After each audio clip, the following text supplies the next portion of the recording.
legendary warriors. The powers that created us now want us all extinguished. We must join forces, or else forever be their slaves. For today, in the name of freedom, we take the battle to them. Let's roll. Here in moments. The ultimate gayless spectacle. Holy Mother of God on earth and in heaven at the exact same time. You want a piece of me? You got it!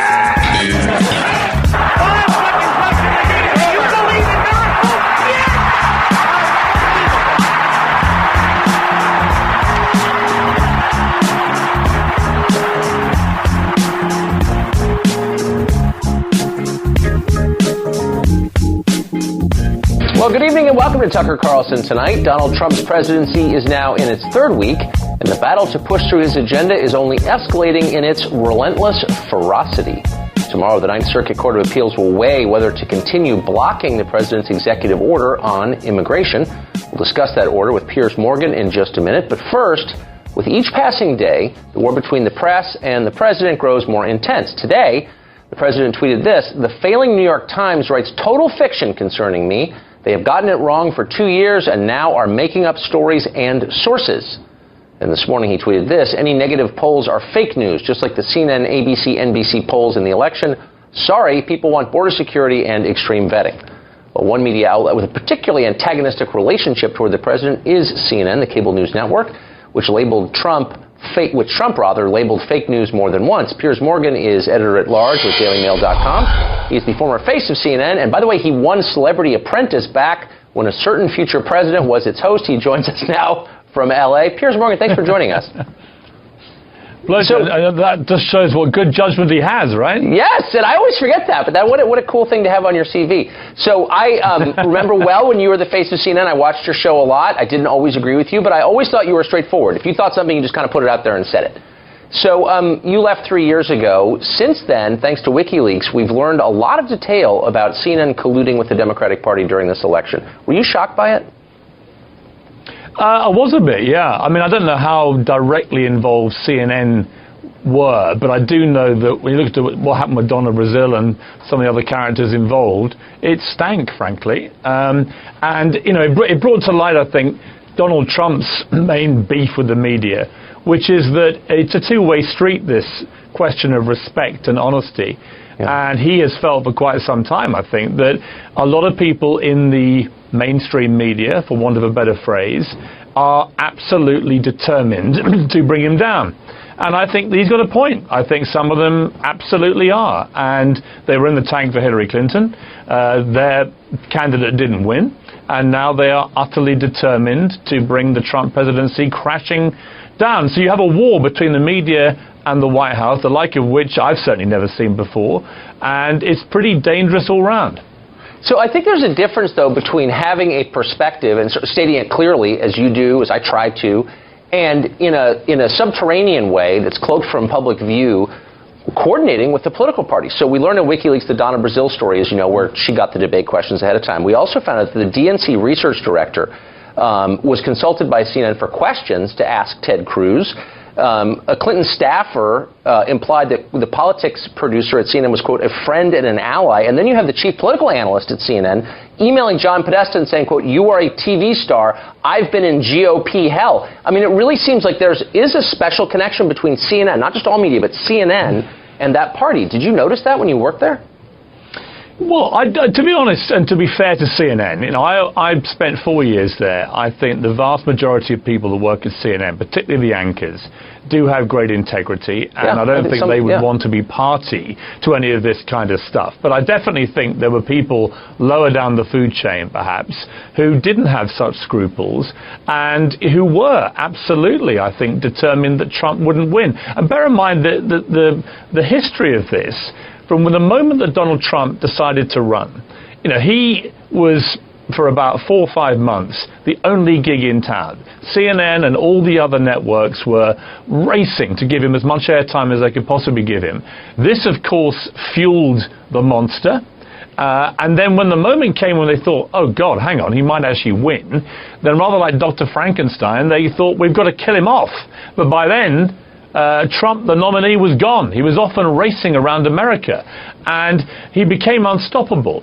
And I noticed in the last few months of that campaign, it got more and more virulent. You know, papers like the New York Times, frankly, I thought were a complete disgrace. They weren't even pretending to be anything but in the tank for Hillary Clinton. And I found that as a journalist pretty obscene to watch, actually. So for the New York Times and others now to be saying, oh, poor us, you know, we're the innocent parties here. Donald Trump is annihilating the media and breaking down the First Amendment and so on. It's pretty rich, I think, given the way that they themselves conducted themselves as the supposed paper of record. So I think that there is fault on both sides here.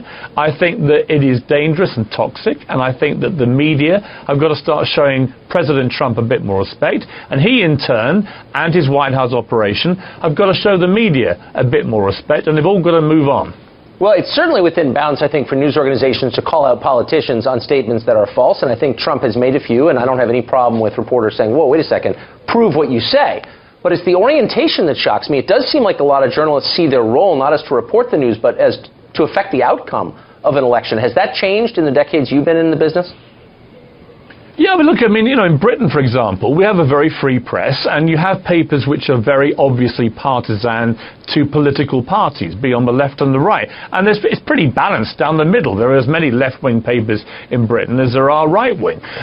In America, what I don't like is this pretense from papers like the New York Times that somehow they are completely beyond any reproach when it comes to their coverage, that they are completely neutral. They're not neutral. I remember in the middle of the campaign picking up the New York Times and reading it from cover to cover. There were 11 different stories and letters and comment op-ed pieces about Donald Trump in that one edition of the New York Times. Every single one of them was hostile to Trump, including 4 out of 4 letters. Now, come on, that is not a coincidence. And I think what you're seeing generally here what we're seeing in Britain with the post-Brexit, you know, Britain leaving Europe. Right. Now, look, I did not vote Brexit. I voted to stay in Europe. I thought it was a mistake. But I've always been of a firm belief you have a free democratic election in a free democracy, be it the Europe referendum in Britain or be it the US election here. If somebody wins, they win. You have to accept they have won. You have to stop the squealing, the wailing, the teeth gnashing. And what we're seeing in Britain, just as we're seeing in America, is just one of the great hissy fits of modern political times. And everyone's just got to stop wailing and actually start coming together, as we saw a little bit actually at the Super Bowl, and start putting America before their own self-interests. Well, I mean, and by America you mean the basic precept of the country, which is democracy, and the people administering the democracy, at least here and perhaps in Great Britain, they don't really believe in democracy, do they? I mean, the idea that the outcome is legitimate as long as the majority supports it. Right, I mean, that is the essence of democracy. And I would be more left than right, as I'm sure many of your viewers would have gleaned from my time at CNN. You know, I'm absolutely not a traditional conservative. But I am appalled by the behavior of so many liberals right now. I just think it's so alien to the concept of being a liberal. They bang on about, you know, democracy. They bang on about tolerance, about fairness. And yet they're behaving exactly the same way that they warned us all that Donald Trump and his supporters would behave if and when, as they assumed, he lost. And I just don't think you can do that. I also think, knowing Trump as I've done for 10 years very well, it's completely the wrong way to go about trying to defeat him. If I was on the left, I would surely by now be trying to work out how have we lost to somebody like Donald Trump, who's a non-politician. He wasn't even a guy with any military experience. He's come out of nowhere as a business guy and a TV star, and he's become the President of the United States. How has that happened? And the reality is that for all the fancy talk about Barack Obama being this wonderful president, actually, in the polls before the election, over 70% of Americans said they were unhappy with the direction of the country. And Hillary Clinton was a terrible candidate who offered nothing new, nothing fresh. And I was doing a documentary series around Florida and Texas throughout last year. I spent a lot of time in those states, and I could feel the Trump phenomenon. as it was happening in real time. And it really came down to this. They thought that Donald Trump cared about the stuff they actually cared about.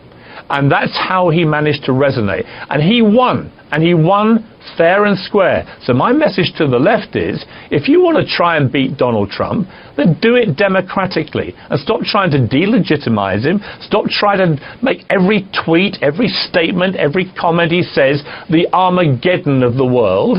And just try and apply some rational political common sense to defeating your opponent. We seek that every night on this show. So I think a lot of Americans look to Europe and the UK and they say, it's changed an awful lot in the past 40 years. I know this as a regular visitor to your country and others, and it hasn't gotten better. And part of the reason it hasn't gotten better is because of the immigration policies in Europe. Those countries are more divided, they're more dangerous, they're less happy, and they're poorer. I know you're against the president's executive orders on immigration, but how do we prevent what's happened in the UK and Sweden and Germany and France from happening here? Well, let me first of all say that I absolutely agree with Donald Trump that the threat from Islamic terrorism is very real and very dangerous. And he's quite right to cite what has happened in Paris twice, in Nice, in Brussels, as examples of where the massive amount of migration through Europe has created a lot of turmoil, a lot of unease, a lot of insecurity amongst the people. Yeah. Because no one's really quite sure who all these people are, where they're coming from, what their motivation is. So Donald Trump is absolutely right, I believe, to want to protect America as his number one mission statement right now. And he's absolutely right to say that Islamic State presents a real and very dangerous threat to America. And he's absolutely right, thirdly, to look at what's happened in Europe and say, how do we avoid what has happened there, particularly in, say, Germany, with 1 million people being led into the country and then all hell breaking loose? How do we stop that coming to America? Where I disagree with him is just in the implementation of this ban, where it seemed to me perverse to not include countries like Saudi Arabia and Pakistan and Egypt and others, which foment so much terrorism. Also, I didn't like the idea of people with green cards being detained and threatened with deportation. Well, it was I didn't like the idea. And then they went back on that pretty quick. But so in just one so there were things that were wrong about it. But this is the key point. I mean, for all those screaming at Donald Trump, I say to them, well, okay, what's your idea? And the main idea from the left appears to be, we've all got to talk more to the community. Well, that's all fine. That's all fine. But while you're talking, ISIS are right now planning attacks on the British mainland, on the American mainland, and they've got to somehow be stopped. So I think Donald Trump is right in his concern, and he's just, I think, probably slightly wrong in the way he's executed this. But let's not all get so pious that we put the attack on Donald Trump and our hatred of him before the real threat, which is people trying to kill and maim and behead us. That's a bracing reminder. Piers Morgan, thanks for joining us tonight. Thanks. Pleasure. This is unconventional warfare. This is irregular warfare. This isn't like Saving Private Ryan. There isn't some trench line or a large group of troops who are going to cross some kind of battlefield. You have to engage them. No, this is guerrilla warfare. This is terrorism. Look at the attacks in Nice. It wasn't a tank battalion. It was a guy in a stolen truck mowed down more than 80 people. Look at the attacks in Paris, the attacks in Istanbul. We need to stop those kinds of events occurring here, targeting Americans, and that's why this executive order was so very, very important, Trish. Dr. Gorka, people on the left say, hey, look, no one from those 7 countries in question has actually committed a terrorist act here on U.S. soil. To which you say what? To which I say, do we have to wait till people die to do something about it?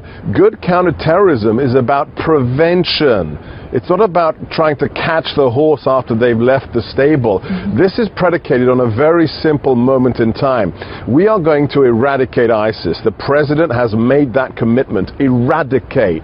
Not degrade, like President Obama said, but destroy. When we get more intense in our approach in the region, with our partners, with our allies, what do we think is going to happen when we squeeze Mosul, when we go into Raqqa, when we destroy the headquarters of ISIS? As a Allied Nations expert said to me last week, they expect a starburst. There's going to be a bunch of jihadis coming out of that region, going west, going north, crossing the sea. We want to stop them coming here. We want to stop one them. of the problems, Dr. Gorka, and I see it over and over again, in every line of government work is that the government is always reactionary. So, for example, you remember the shoe bomber, Richard Reed, who wanted to blow up a plane with his shoes. All of a sudden, a few days later, we all have to take off our shoes. Well, why weren't they thinking proactively about something like that and maybe having us take off our shoes, including that guy who was trying to blow up a plane initially? I mean, there are many things that can be done to be proactive, but our government, and it's not just on the national security front, we see it over and over again when it comes to the SEC issues as well. The government is late to the party over and over again, and haven't we seen proof that people from these countries will take the opportunity to hurt other individuals? You have only to look at Europe. Yeah, I mean, look, you look at the age we live in. Look at mass transit. Look at the speed of information flows. You cannot wait until the event occurs. You've got to get out in front of it. You've got to outthink the enemy. The army has a phrase called red teaming or red cell. You think like the enemy, what could they do next, and you stop them being able to do it. That's why this executive order was brought, to prevent the next potential atrocity in America. You've got to out-imagine the bad guys. Let me quickly ask you about NATO. NATO, of course, hasn't really fallen through with its need to fund NATO, and we have been the primary source of funding. Is that about to change? The president has been very clear here, and let's jettison the fake news about any potential problems within NATO from Washington. We just want to be, we want to see equitable burden sharing. The idea that you've got 30 nations, almost none of them are meeting their own agreement to spend 2% of their GDP on military, just 2%. Half a dozen of them have met it. That's not fair. Would you stay a member of a club and not complain if only a fraction of you paid the membership dues? That's untenable. So I expect the alliance to be strengthened with American leadership, because we're not going to lead from behind, but we want everybody to do their share, Trish. Understood. Dr. Gorka, congratulations on your new position there at the White House. What I will say is this: an address by a foreign leader to both houses of Parliament is not an automatic right, it is an earned honour. Moreover, there are many precedents for state visits to take place to our country which do not include an address to both houses of Parliament. I must say to the honourable gentleman, to all who signed his early day motion, and to others with strong views about this matter on either side of the argument, that before the imposition of the migrant ban, I would myself have been strongly opposed to an address by President Trump in Westminster Hall. After the imposition of the migrant ban by President Trump, I am even more strongly opposed to an address by President Trump in Westminster Hall. So far as the Royal Gallery is concerned, and again I operate on advice, I do not perhaps have as strong a say in that matter. It is in a different part of the building, although customarily an invitation to a visiting leader to deliver an address there would be issued in the names of the two speakers. I would not wish to issue an invitation to President Trump to speak in the Royal Gallery. And I conclude by saying to the honourable gentleman this: we value our relationship with the United States. If a state visit takes place, that is way beyond and above the pay grade of the Speaker. However, as far as this place is concerned, I feel very strongly that our opposition to racism and to sexism, and our support for equality before the law and an independent judiciary are hugely important considerations in the House of Commons.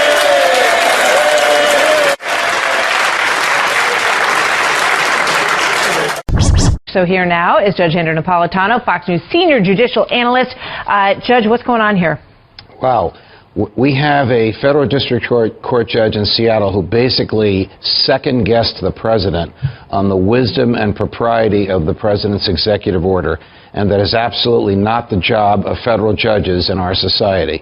The law on which President Trump relied is crystal clear, a 1952 statute which says, just as John Roberts read from the government's brief, that the President of the United States has the authority to suspend any immigration of an individual or a group or a class of people for public health, public safety, or national security. It's not the president and the courts, it's not the president and the Congress, it's the president alone. But those who are opposing him are saying that they are paying more attention to the 1965 law, which says that the president or the country can't discriminate against immigrants based on race, nationality, or place of birth. Correct. So the president can discriminate on the basis of geography if he makes a finding that people from a geographical area are more likely than not to contain people to harm us. Which is probably what President Obama used when he did it, right? Correct. And the president can always discriminate for a short period of time in order to put in place more stringent vetting procedures where people will be identified and examined on an individual rather than on a group basis, which is basically what President Trump said in that executive order. So tomorrow night we're going to hear an hour of argument on this. Yes. And then when do you expect we'll get a decision? And does it go to the Supreme Court? I think we'll get a decision on Wednesday because this is a court that is required to write its decisions, and I think they know that the losing side is going to appeal to the Supreme Court. My view is the president is so much in the right, the states are so much in the wrong, they don't even have the standing to sue, meaning they can only sue if they've been harmed, and they haven't. They are claiming that people that live in those states are harmed, and it's the obligation of those alleging harm to sue. But if the Justice Department wins and the states of Washington and Minnesota appeal to the Supreme Court, I don't think the Supreme Court will hear it. But if the states win and the Justice Department appeals to the Supreme Court, I think the Supreme Court will hear it because the Supreme Court is interested in the orderly administration of governmental function. And this is profoundly disorderly for a single federal judge to stop the president from examining people with more care as they enter the country. Judge, thank you. You're welcome. And if we get more breaking news on this, we'll come back to you. Thank you very much. Good to see you tonight. Fox News Radio. I'm Dave Anthony. Democrats talked while most of America slept. An all-night talkathon that's still going in the Senate against the president's pick for education secretary. Minority Leader Chuck Schumer calls Betsy DeVos the least qualified nominee in a historically unqualified cabinet. Fox's Rachel Sutherland is live in Washington. Dave, at issue among Democrats, DeVos's lack of experience in the public school system and her support for charter schools. Republican Tim Scott says DeVos will treat all schools the same as it relates to accountability. Democrat Dick Durbin is looking for another Republican to stand with Senators Lisa Murkowski and Susan Collins. Who will join these two women from Alaska and Maine and the Democrats in saying to President Trump, we can do better? Vice President Mike Pence is expected to cast a vote breaking a 50-50 tie, confirming DeVos as the next education secretary. Dave. Rachel, an early tweet from President Trump that he doesn't know Vladimir Putin, has no deals in Russia, but the haters are going crazy. Adding President Obama can make a deal with Iran, number one in terror, and no problem. Now, Iran's supreme leader said today President Trump has shown America's real face, that the U.S. is corrupt. Iran's supreme leader Ayatollah Ali Khamenei is dismissing President Trump's warning to the Islamic Republic to stop its testing of missiles. In remarks on his website, Khamenei calling on Iranians to respond to the president's threats on Friday, which is the anniversary of the Islamic Revolution. Fox's Jessica Gallagher. One of the 7 countries on President Trump's executive order is Iran, temporarily halting travel from there. Those are considered terror threats to those countries. Today, the Trump administration will try to get an appeals court to lift a judge's order that put that on hold. The stage is set for a showdown in San Francisco before the 9th Circuit Court of Appeals later today. The federal government will argue that the travel ban is all about national security. The states will argue that it's unconstitutional. That's Fox's Griff Jenkins. Fox News Radio. Fair and balanced. Supreme Court Justice Ruth Bader Ginsburg is longing for bipartisanship. I wish there were a way I could wave a magic wand and put it back when people were respectful of each other. Instead of the greater good, Ginsburg says lawmakers are just working along party lines. She was appointed by a Democrat, President Clinton, and remembering her confirmation, Ginsburg told an audience at Stanford University last night Republican Orrin Hatch was her biggest supporter. I think today he wouldn't touch me with a 10-foot pole. This as the process begins for Neil Gorsuch, President Trump's nominee to replace the late Antonin Scalia on the Supreme Court. Missouri has joined other states putting in restrictions on unions. Republican Governor Eric Greitens makes Missouri the 28th state to ban mandatory union fees, a right-to-work bill that the governor's Democratic predecessor vetoed, but one that Greitens promised on the campaign trail. Opponents say right-to-work weakens unions and could lead to lower wages, though supporters of right-to-work say it leads to healthier business climates and to jobs. Governor Greitens saying in a tweet that people are ready to work and that Missouri is open for business. Right-to-work takes effect there in August. Jeff Manasso, Fox News. Patriots fans are lining the streets in Boston for today's Super Bowl victory parade while the search continues for the MVP's jersey. Patriots quarterback Tom Brady's game-worn Super Bowl jersey disappeared from the locker room after New England's Super Bowl 51 victory Sunday evening. It's unfortunate because that's a nice piece of memorabilia. So if it shows up on eBay somewhere, someone let me know. Try to track that down. Texas Lieutenant Governor Dan Patrick has enlisted the help of the Texas Rangers to find it, and while the baseball team responded on Twitter that they are on it, Patrick was referring to the law enforcement division. Chris Onig, Fox News. On Wall Street, stock futures are rising.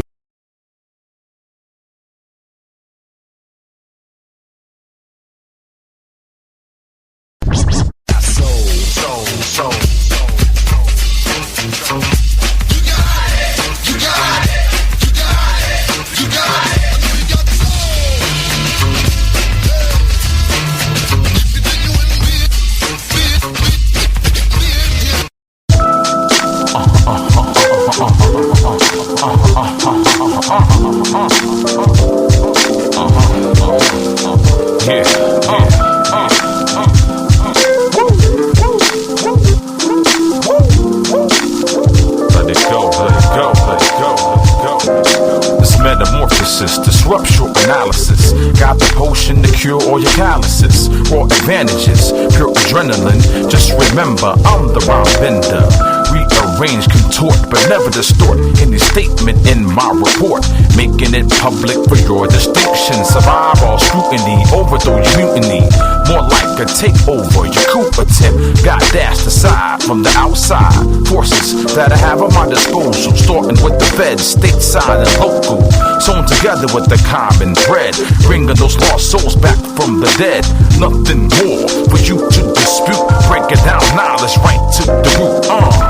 There you are in front of me, so close that my eyes can see. I'll never be alone, me and my microphone.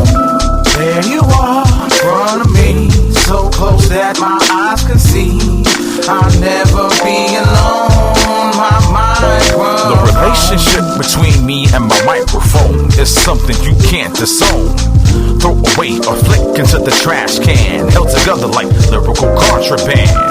Regrets are non-existent. My mic kept calling me so persistent. Run like a corporation, free to perfect my craft. Abstract presentation is on display. Working hard to learn more Francais. Sort of bilingual, focused individual. Never overcompensate this original. Broadcast in high definition. Always unmatched when I start from scratch. Let's play a game of Simon Says. Simon Says, rock on to the break of dawn. There you are in front of me, so close that my eyes can see. I'll never be alone, me and my microphone. There you are in front of me, so close that my eyes can see. I'll never be alone, my microphone. Throwing these rhymes in the atmosphere, waving around like I just don't care. I care about my MIC. In the studio, on stage, I'm so free. Free to interact and converse. Got the eagle eye, I'm pointing out the worst. Never grandstanding, but demanding. Put forth your best effort, I'm handling circumstances, situations, the rough, rugged complications. that may arise on the daily, hitting those high notes just like Philip Bailey. Can't find me, look for a mic stand, cause me and my microphone are like family, for the world to see that we can get down. Yes, we get down, we get down. There you are in front of me, so close that my eyes can see. I'll never be alone, me and my microphone. There you are in front of me, so close that my eyes can see. I'll never be alone, my microphone. Let me break it down. Let me break it down. Me and my microphone. Me and my microphone. Let me break it down. Let me break it down. Me and my microphone. Me and my microphone. Come on. There you are in front of me, so close that my eyes can see. I'll never be alone. Me and my microphone. There you are in front of me, so close that my eyes can see. I'll never be alone. My